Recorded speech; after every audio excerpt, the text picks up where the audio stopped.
മലയാറ്റൂർ വനമേഖലയിൽ കാട്ടാനകളുടെ ജഡങ്ങൾ ആവർത്തിച്ച് പുഴയിൽ കണ്ടെത്തുന്ന സംഭവത്തിൽ വിദഗ്ധ അന്വേഷണത്തിന് ഉത്തരവിട്ട് വനവകുപ്പ്.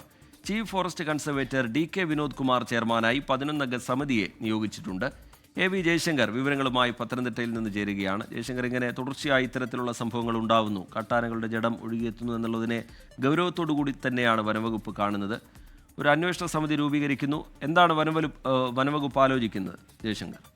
അതായത് റിജിത്ത്, ഈ മലയാറ്റൂർ വനമേഖലയിൽ കാട്ടാനകളുടെ ജഡങ്ങൾ ഇങ്ങനെ ആവർത്തിച്ച് പുഴയിൽ കണ്ടെത്തുന്ന ഒരു സംഭവത്തിലാണ് ഇപ്പോൾ വിദഗ്ധ സമിതിയുടെ അന്വേഷണത്തിന് ഉത്തരവിട്ടിരിക്കുന്നത്. Chief forest conservator Vinod Kumar ചെയർമാനായി 11 സമിതിയാണ് നിലവിൽ രൂപീകരിച്ചിരിക്കുന്നത്.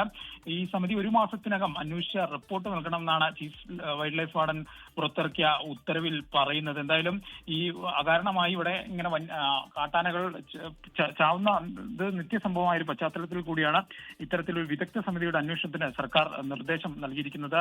ഈ ആനകളുടെ പോസ്റ്റ്മോർട്ടം നടപടികൾ റിപ്പോർട്ടുകളും പിന്നെ ഒരേ പ്രദേശത്ത് ഇത്തരത്തിൽ സംഭവങ്ങൾ ആവർത്തിക്കാനുള്ള കാരണങ്ങൾ, ഈ സംശയാസ്പദമായ ഇല്ലെങ്കിൽ നിയമപരമായോ കുറ്റകരമായിട്ടുള്ള സംഭവങ്ങൾ, വനം വകുപ്പിന്റെ ഇടപെടലുകൾ, കൃത്യനിർവഹണത്തിലെ വീഴ്ചകൾ ഉണ്ടോ ഉൾപ്പെടെയുള്ള കാര്യങ്ങൾ അന്വേഷിച്ചാണ് റിപ്പോർട്ട് നൽകേണ്ടതെന്നാണ് ചീഫ് വൈൽഡ് ലൈഫ് വാർഡന്റെ ഉത്തരവിൽ പറയുന്നത്. എന്തായാലും വിശദമായ ഒരു അന്വേഷണം നിരന്തരമായി ആനകൾ ഇത്തരത്തിൽ ചത്തുപുഴയിൽ പൊങ്ങുന്ന സംഭവവുമായി ബന്ധപ്പെട്ട് വനം വകുപ്പ് നടത്തും. ഈ 11 സമിതിക്കാണ് ഇതുമായി ബന്ധപ്പെട്ട ചുമതല. 1 മാസത്തിനകം റിപ്പോർട്ട് സമർപ്പിക്കണം.